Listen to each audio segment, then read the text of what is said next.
Jadi apa itu turunan? Turunan atau nama lainnya adalah derivatif dari suatu fungsi, namakanlah fx, adalah suatu fungsi lain yang biasanya dinotasikan dengan tambahan aksen, yaitu f aksen x, yang mana nilai dari f aksen x ini pada sebarang bilangan x adalah sebesar limit h menuju 0 dari fx tambah h dikurang fx dibagi h, asalkan limit ini ada. Titik. Inilah definisi turunan yang sesungguhnya, tidak kurang dan tidak lebih, yaitu sebuah fungsi baru yang nilainya diperoleh dengan cara mengambil limit seperti ini dari fungsi yang lama, yang mana di sini f aksen x adalah fungsi barunya dan fx adalah fungsi lamanya. Dan tentu saja f-nya bisa diganti dengan huruf-huruf lain seperti g, y, s, dan sebagainya. Begitu pula dengan variabel x-nya juga bisa diganti dengan a, c, t, dan sebagainya.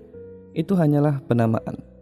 Yang terpenting adalah definisinya tetap seperti ini. Jadi, jika seseorang bertanya, apa turunan dari fungsi fx sama dengan x kuadrat?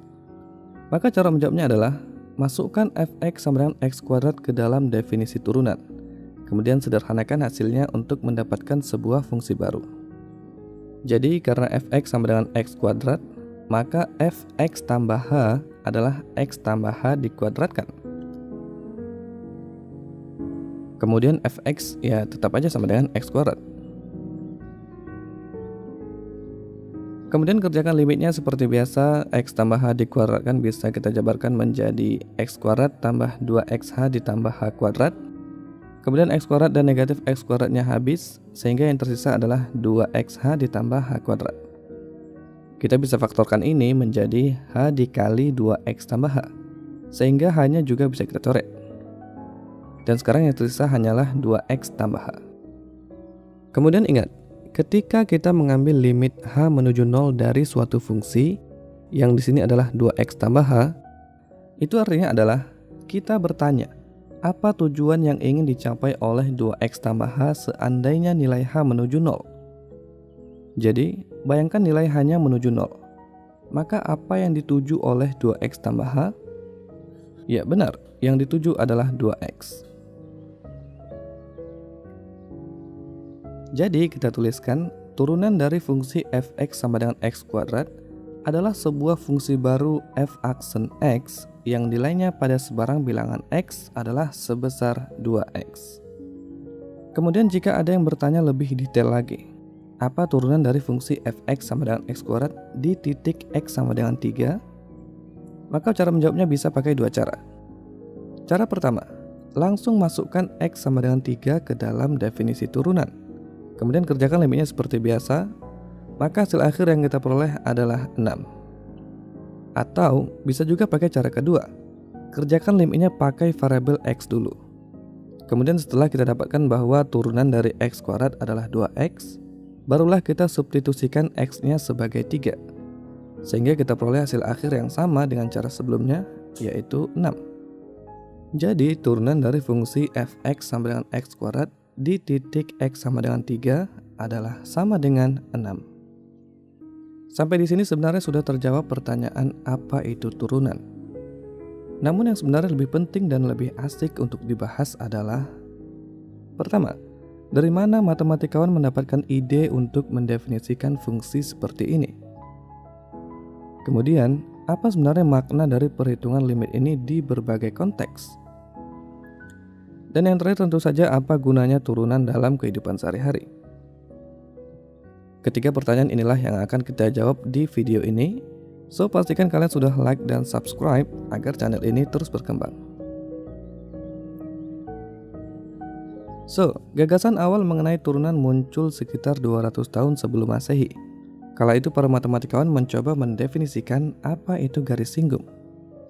Euclides mengatakan bahwa garis singgung atau bahasa Inggrisnya adalah tangent line adalah suatu garis lurus yang memotong kurva hanya di satu titik. Sebagai catatan, jika dikatakan garis tanpa ada keterangan lebih lanjut, maka yang dimaksud adalah garis lurus. Sedangkan kalau garisnya bisa melengkung, biasanya dinamakan dengan kurva.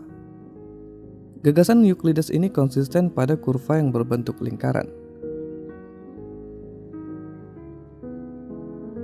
Karena pada lingkaran garis singgungnya itu unik, Artinya setiap titik hanya punya satu garis singgung. Namun gagasan ini tidak konsisten untuk kurva-kurva lain yang tidak berbentuk lingkaran. Sebagai contoh, pada kurva ini garis L memotong kurva hanya di satu titik, namakanlah titik P. Tapi garis L bukanlah garis singgung di titik P. Begitu pula dengan garis M, yang juga hanya memotong kurva di titik P. Tapi ia juga bukan garis singgung di titik P. Dan faktanya ada tak terhingga banyaknya garis yang memotong kurva ini hanya di titik P.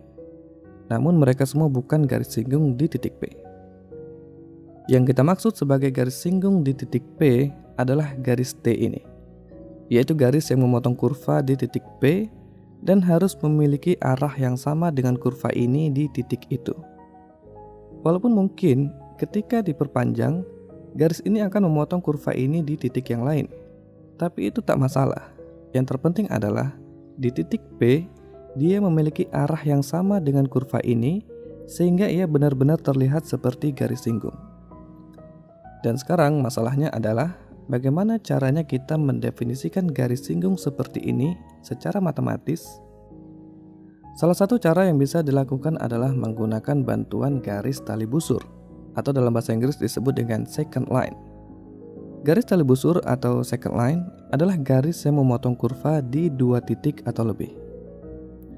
Misalkan ada sebuah kurva dari fungsi f(x) sama dengan x kuadrat. Kemudian ada dua buah titik pada kurva itu, yaitu P2,4 dan Q 4,16. Tarik tali busur yang melalui titik P dan Q dan namakan ia garis S. Maka persamaan garis S bisa dicari dengan rumus Y dikurang Y1 sama dengan M dikali X dikurang X1, atau yang dikenal sebagai rumus persamaan garis lurus. X1-nya adalah koordinat P di sumbu X, yaitu 2. Kemudian Y1-nya adalah koordinat P di sumbu Y, yaitu 4. Walaupun sebenarnya kita bisa aja pakai koordinatnya titik Q, dan hasilnya pasti sama aja. Tapi karena tujuan kita adalah menemukan garis singgung di titik P, maka lebih mudah jika di sini kita pakai koordinat titik P.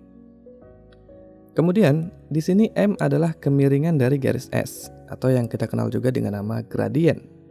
Kalau kamu lupa apa itu kemiringan, kemiringan suatu garis lurus adalah suatu bilangan atau suatu nilai yang ia menentukan arah dari suatu garis. Semakin besar nilai kemiringannya, maka garis itu arahnya akan semakin naik ke atas. Dan sebaliknya, semakin kecil nilai kemiringannya, maka garis itu arahnya semakin menurun ke bawah. Kemudian untuk menghitung besarnya nilai kemiringan, caranya adalah dengan menghitung perbandingan antara perubahan nilai Y dibagi dengan perubahan nilai X. Jadi kita bisa tuliskan M adalah sama dengan delta Y dibagi dengan delta X. Besarnya delta Y adalah panjang garis kuning ini, yang panjangnya bisa kita hitung dengan Y2 dikurang Y1, di mana Y2-nya adalah koordinat Q di sumbu Y, yaitu 16, dan Y1-nya adalah koordinat P di sumbu Y, yaitu 4.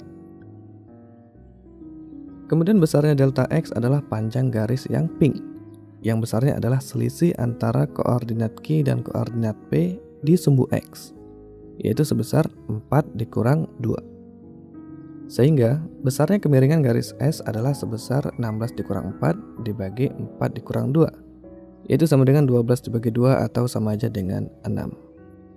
Jadi, persamaan garis S secara lengkap adalah Y dikurang 4 sama dengan 6 dikali X dikurang 2. Atau dapat kita sederhanakan lagi menjadi Y sama dengan 6X dikurang 8. Dan kalian boleh ganti X1 dan Y1-nya pakai koordinat Q, nanti pasti hasilnya sama aja, yaitu Y sama dengan 6X kurang 8. Sekarang mari kita perumum. Misalkan koordinat P adalah C, FC. Kenapa FC? Karena fungsinya itu fx dan x-nya adalah sama dengan c. Dan misalkan h adalah jarak antara koordinat titik P dan titik Q di sumbu x.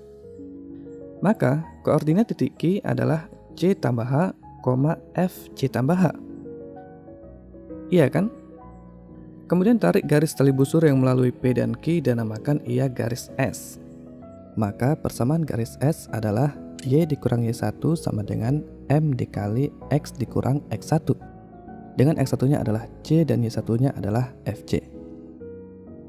Di mana kemiringannya atau M adalah besarnya perubahan nilai Y dibagi dengan besarnya perubahan nilai X, yaitu delta Y dibagi dengan delta X. Besarnya delta Y adalah panjang garis yang kuning, yaitu sebesar Y2 dikurang Y1. Dengan Y2-nya adalah FC tambah H dan Y1-nya adalah FC. Kemudian, besarnya delta X adalah panjang garis yang pink, yaitu X2 dikurang X1 dengan X2-nya adalah C tambah H dan X1-nya adalah C, atau sama aja dengan H. Jadi, kemiringan garis S adalah sebesar F C tambah H dikurang FC dibagi dengan H. Dan persamaan garis S secara lengkap adalah Y dikurang FC sama dengan F C tambah H dikurang FC dibagi H dikali dengan X dikurang C. Sekarang mari kita fokus pada garis S. Bagaimana caranya kita merubah garis S ini menjadi garis singgung di titik P? Perhatikan baik-baik karena ini adalah inti dari video ini. Dan faktanya ini adalah salah satu inti dari kalkulus. Misalkan garis T yang berwarna hijau ini adalah garis singgung di titik P. Kemudian, bayangkan nilai H semakin mengecil mendekati 0. Dengan kata lain, bayangkan garis pink ini panjangnya itu semakin memendek mendekati 0. Maka akibatnya, titik Q akan bergerak semakin mendekati titik P.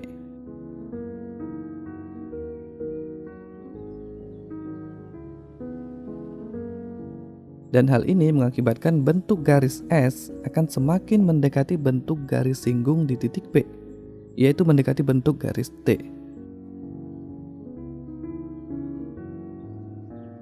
Dan akhirnya, menggunakan konsep limit, seandainya nilai H menuju 0, maka garis S akan menuju menjadi garis singgung di titik P.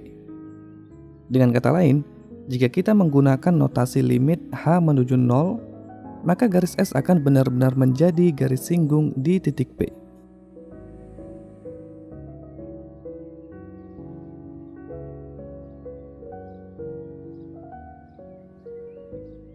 Sampai di sini kalian boleh pause videonya untuk memastikan bahwa gagasan ini benar.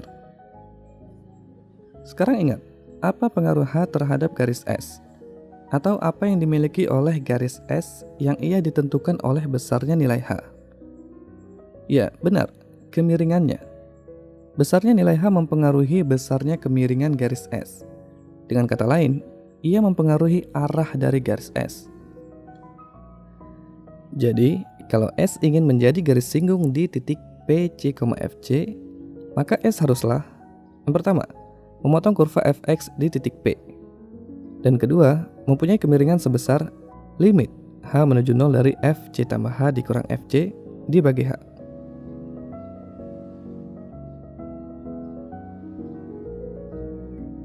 Titik, inilah definisi garis singgung yang kita cari. Dan faktanya inilah definisi garis singgung di era modern. Secara lengkap, kita bisa tuliskan definisinya seperti berikut. Garis singgung kurva fx di titik P, C, FC adalah sebuah garis lurus yang memotong kurva fx di titik P dan mempunyai kemiringan sebesar limit H menuju 0 dari F C tambah H dikurang FC dibagi H, asalkan limit ini ada. By the way, definisi ini hanya berlaku untuk garis singgung yang tidak tegak lurus. Karena kalau garis singgungnya tegak lurus, maka limit ini nilainya akan menuju tak terhingga. Sedangkan limit yang menuju tak terhingga itu termasuk kategori limitnya tidak ada.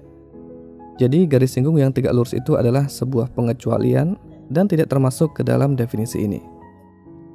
Secara lebih matematis, kita dapat tuliskan persamaan garis singgung pada kurva Y sama dengan fx di titik C, FC adalah Y dikurang FC sama dengan limit H menuju 0 dari FC tambah H dikurang FC dibagi H dikali dengan X dikurang C, asalkan limitnya ada.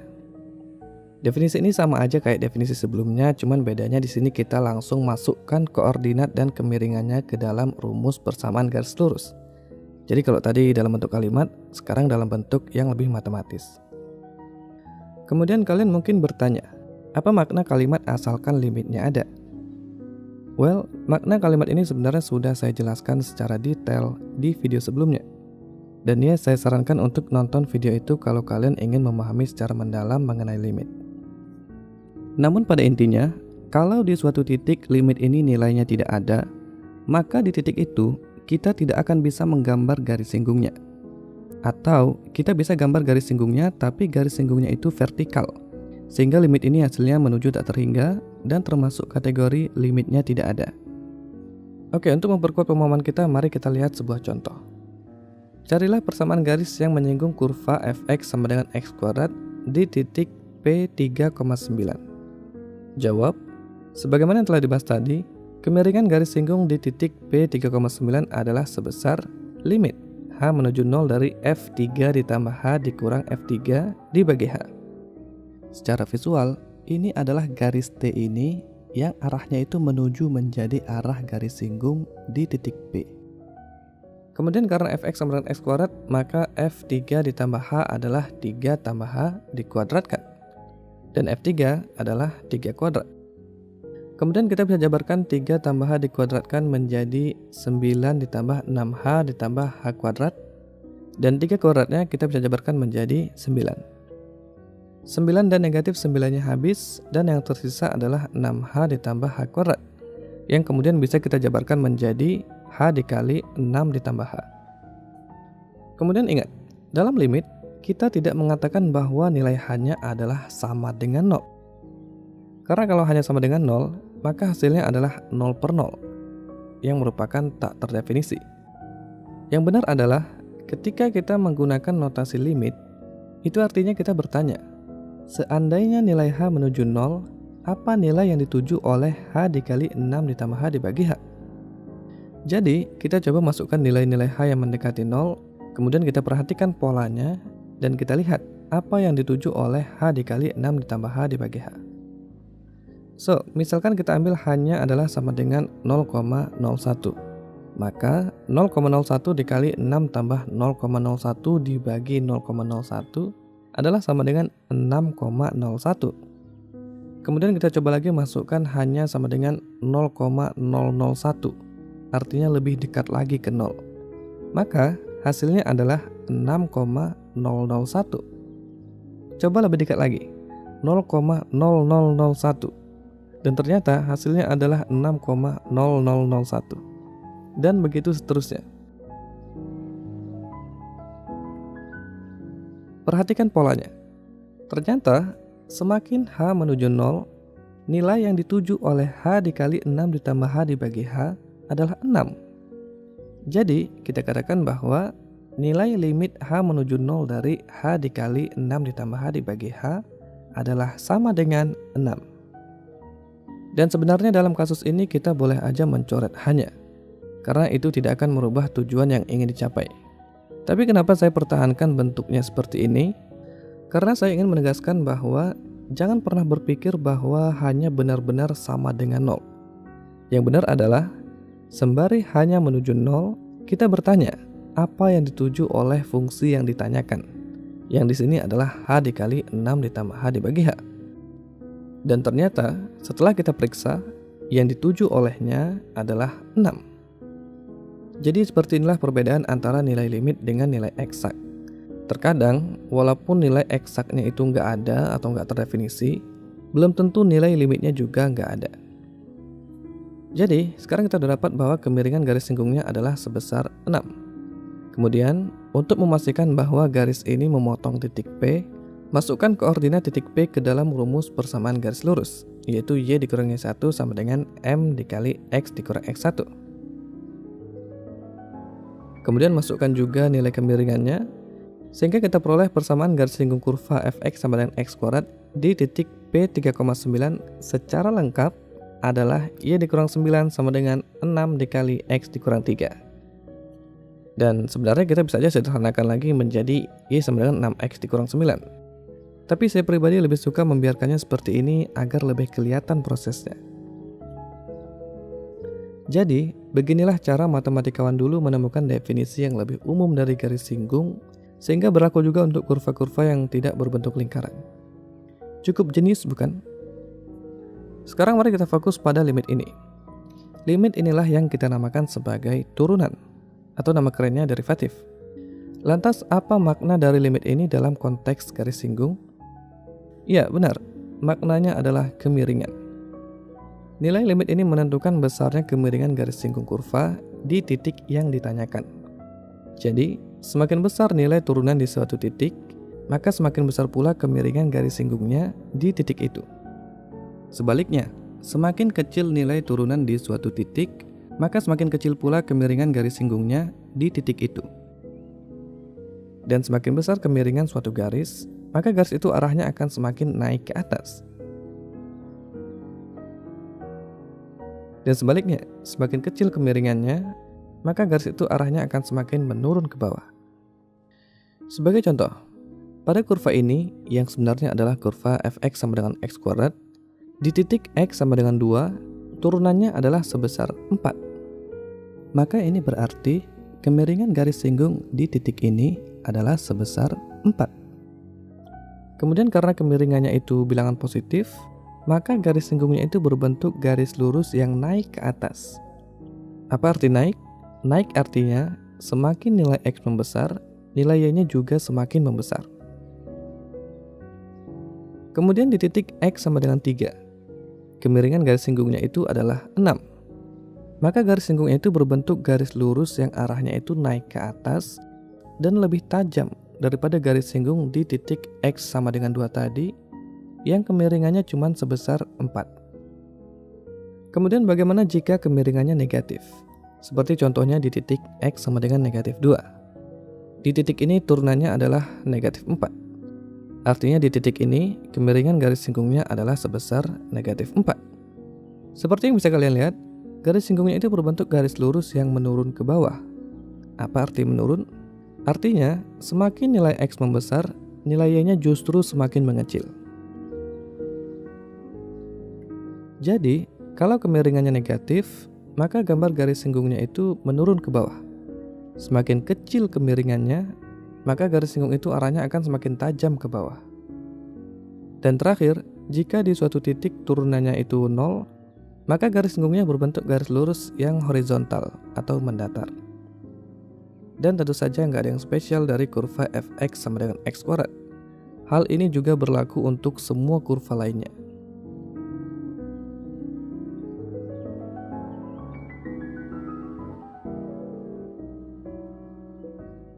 Kembali ke kurva fx sama dengan x kuadrat. Jika kita gambarkan nilai turunan kurva ini di sembarang titiknya, maka kita akan dapatkan gambar seperti berikut.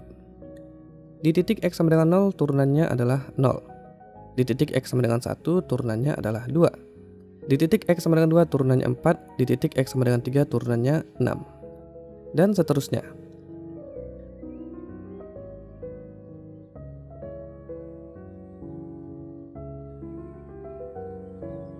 Jadi, turunan dari fx sama dengan x kuadrat di sembarang titiknya, baik yang positif, negatif, bulat, maupun berkoma-koma, itu selalu adalah 2 kali lipat dari besarnya nilai x-nya. Sehingga, kalau kita gambarkan turunannya di semua titiknya, maka kita akan dapatkan suatu fungsi baru yaitu f aksen x sama dengan 2x. Dan faktanya memang jarang sekali ya orang-orang itu ngerjakan turunan dengan cara memasukkan nilainya satu persatu ke dalam definisi limitnya. Yang sering dilakukan adalah mengerjakan limitnya itu pakai variabel x dulu. Kemudian setelah kita dapatkan bahwa turunan dari x kuadrat adalah 2x, barulah kita masukkan nilai x-nya sesuai dengan keperluan kita. Dan justru yang paling sering dilakukan, baik di sekolah maupun di perkuliahan, adalah menggunakan hafalan. Jadi, kita udah hafal bahwa turunan dari x pangkat n itu adalah n dikali x pangkat n dikurang 1. Sehingga, kalau kita ingin cari turunan dari x kuadrat, kita udah otomatis hafal bahwa turunannya adalah 2x. Dan kalau diperlukan untuk melihat nilai turunannya di titik x sama dengan 3, kita tinggal substitusikan x-nya sebagai 3. Maka kita peroleh hasil yang sama dengan cara-cara sebelumnya, yaitu 6. Dan menghafal itu sebenarnya bagus ya. Karena sejenius apapun orang, kalau hafalan sedikit, maka ia akan tetap kesulitan untuk menyelesaikan berbagai permasalahan di dunia matematika. Namun, setelah kalian menonton video ini, kalian jadi tahu bahwa sebenarnya hafalan-hafalan kita selama ini adalah hasil dari penyederhanaan limit definisi turunan. Dan berikut ini adalah beberapa hafalan yang wajib banget kalian hafal agar kalian mahir dalam mengerjakan berbagai permasalahan yang berkaitan dengan turunan.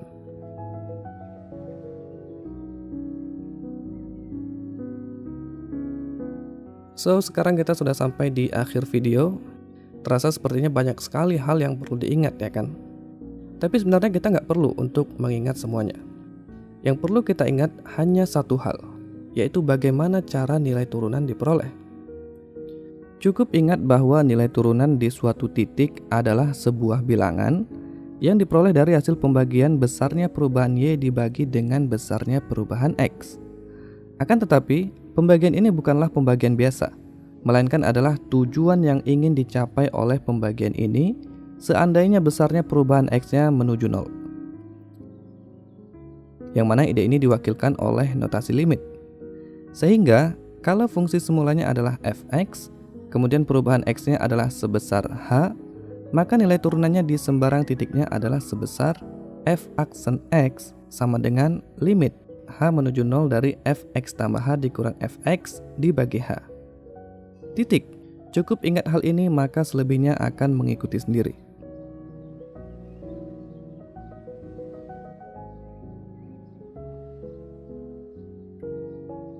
Jadi kesimpulannya, yang pertama, dari mana matematikawan mendapatkan ide untuk mendefinisikan limit ini sebagai turunan?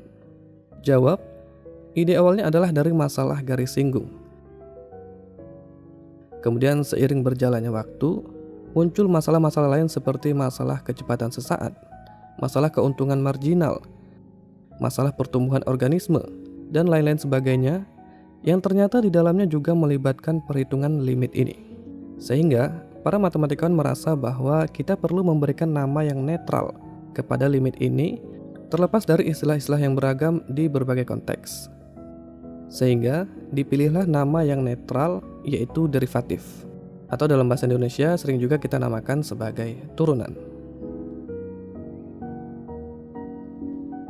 Yang kedua, apa makna dari perhitungan limit ini di berbagai konteks? Jawab, definisi turunan sebenarnya adalah definisi yang berdiri sendiri. Jadi dia tidak berkaitan dengan konteks apapun. Namun, jika kita bawa ke berbagai konteks, maka maknanya bisa beragam. Di konteks garis singgung ia bermakna kemiringan. Di konteks kecepatan ia bermakna kecepatan sesaat. Di konteks pertumbuhan ia bermakna kecepatan pertumbuhan sesaat. Dan masih banyak lagi makna-makna lainnya sesuai dengan konteksnya. Namun sebenarnya mereka itu semuanya sama aja ya. Cuman namanya aja yang beda. Dimanapun konteksnya, definisi turunan adalah selalu sama, yaitu sebesar limit ini. Dan terakhir, apa gunanya turunan dalam kehidupan sehari-hari? Jawab, konsep turunan banyak digunakan dalam dunia teknologi, seperti speedometer, GPS, kamera digital, dan sebagainya. Dalam dunia astronomi, turunan juga digunakan untuk memprediksi pergerakan planet, posisi planet, memprediksi gerakan-gerakan benda langit, mempelajari gravitasi. Di bidang ekonomi, turunan digunakan dalam perhitungan margin dan pendapatan, analisis risiko, analisis inflasi, dan sebagainya. Pada dasarnya segala objek yang bergerak ataupun berubah, maka dalam perhitungan kecepatannya pasti melibatkan konsep turunan. Dan pada video berikutnya, kita akan melihat bagaimana penerapan turunan dalam konteks kecepatan sesaat. Dan kita akan lihat bagaimana sebenarnya kecepatan dan kemiringan garis singgung itu adalah dua konsep yang sama. Jadi pastikan kamu like video ini dan subscribe agar kamu tidak ketinggalan. So, sampai jumpa di video berikutnya.